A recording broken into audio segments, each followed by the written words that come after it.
Welcome to recipes in my way. இன்றைக்கி நம்ம அருமையான சுவையில் முருங்கைக்காய் காரக்குழம்பு தான் செய்ய போகிறோம். சாதத்தில் இந்த குழம்பு ஊற்றி 2 அப்பளத்தை வச்சு சாப்பிடும்போது ரொம்பவே பிரமாதமாக இருக்கும். இதை எப்படி செய்கிறது, இதுக்கு தேவையான பொருட்கள் என்ன பார்க்கலாம் வாங்க. பேனில் ஒரு சின்ன துண்டு பட்டை, 2 கிராம்பு, 6 வரமிளகாய், காரம் அதிகமாக வேணும்னா இன்னொன்று சேர்த்துக்கோங்க. 1 டேபிள் ஸ்பூன் மல்லி, 1 டீஸ்பூன் மிளகு, 1 டேபிள் ஸ்பூன் உளுந்து பருப்பு, 1 டேபிள் ஸ்பூன் கடலைப்பருப்பு, ஒரு அரை டீஸ்பூன் அளவு எண்ணெய் ஊற்றி 1 நிமிஷம் இதை கருகாமல் செவக்கிற அளவுக்கு வறுத்துக்கலாம்.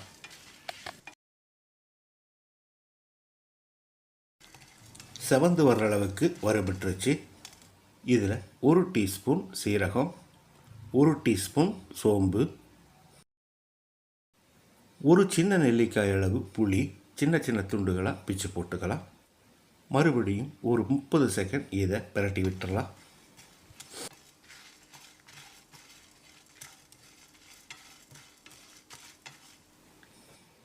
இதோட அரை கப் அளவு துருவின தேங்காயை சேர்த்து ஒரு 2-3 நிமிஷம் வறுக்கணும்.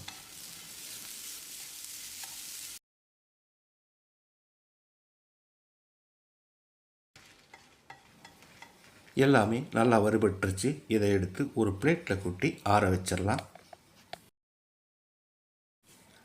இது நல்லா ஆறிடுச்சு. மிக்சி ஜாரில் போட்டு ஒரு 3/4 கப் அளவுக்கு தண்ணி சேர்த்து ரொம்ப நைஸாக இல்லாமல் கொஞ்சம் குறப்பாக அரைச்சி எடுத்துக்கலாம். இந்த மசாலா அரைக்கும் போது நல்ல வாசனையாக இருக்கும். 2 முருங்கைக்காயை 1.5 இன்ச் நீளத்துக்கு கட் பண்ணி 1 கப் தண்ணியில் போட்டு வச்சுருக்கேன். இது ஒரு 10 நிமிஷம் வேகட்டும். வாணலியில் 2 டேபிள் ஸ்பூன் எண்ணெய் ஊற்றிக்கலாம். 1 டீஸ்பூன் கடுகு,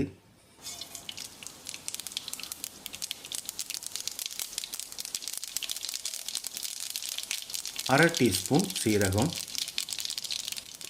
1 டீஸ்பூன் உளுந்து பருப்பு, 5 பல் பூண்டு பொடியாக நறுக்கினது, கொஞ்சமாக கறிவேப்பிலை, 1 கைப்பிடி அளவுக்கு சின்ன வெங்காயம். வெங்காயத்தை கண்ணாடி பதத்துக்கு வதக்கிடலாம்.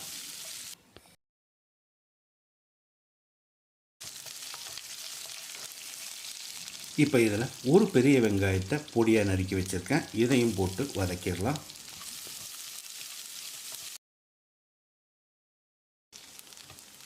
வெங்காயம் செவக்கிற அளவுக்கு வதங்கிருச்சு. 150 கிராம் அளவுக்கு 2 தக்காளியை நறுக்கி வச்சுருக்கேன். இதை போட்டுக்கலாம்.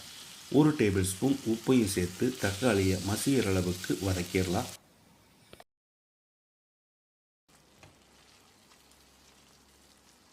தக்காளி மசிகிற அளவுக்கு வதங்கிருச்சு. நம்ம வறுத்தரைச்சி வச்சுருந்த மசாலாவை ஊற்றி கலந்து விட்டுறலாம்.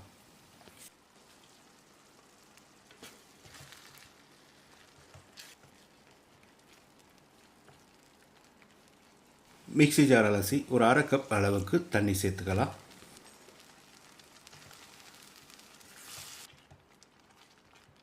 தண்ணி சேர்த்து கலந்து விட்டு உப்பு சரி பார்த்து போட்டுக்கலாம். 1/2 டேபிள் ஸ்பூன் உப்பு, 1 டீஸ்பூன் காஷ்மீரி மிளகாய்த்தூள். நீங்கள் காரத்துக்கு தகுந்த மாதிரி மிளகாய்த்தூள் சேர்த்துக்கோங்க.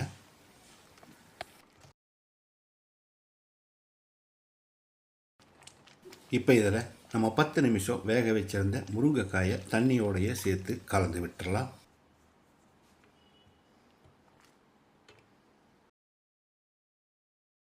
இது ஒரு 5 நிமிஷம் கொதிக்கட்டும். குழம்பு கொதித்து வந்துடுச்சு. இப்போது பொடியாக நறுக்கின மல்லி இலையும் தூவி கலந்து விட்டு மறுபடியும் குறைஞ்ச தீயிலேயே ஒரு 5 நிமிஷம் கொதிக்க விட்டுடலாம்.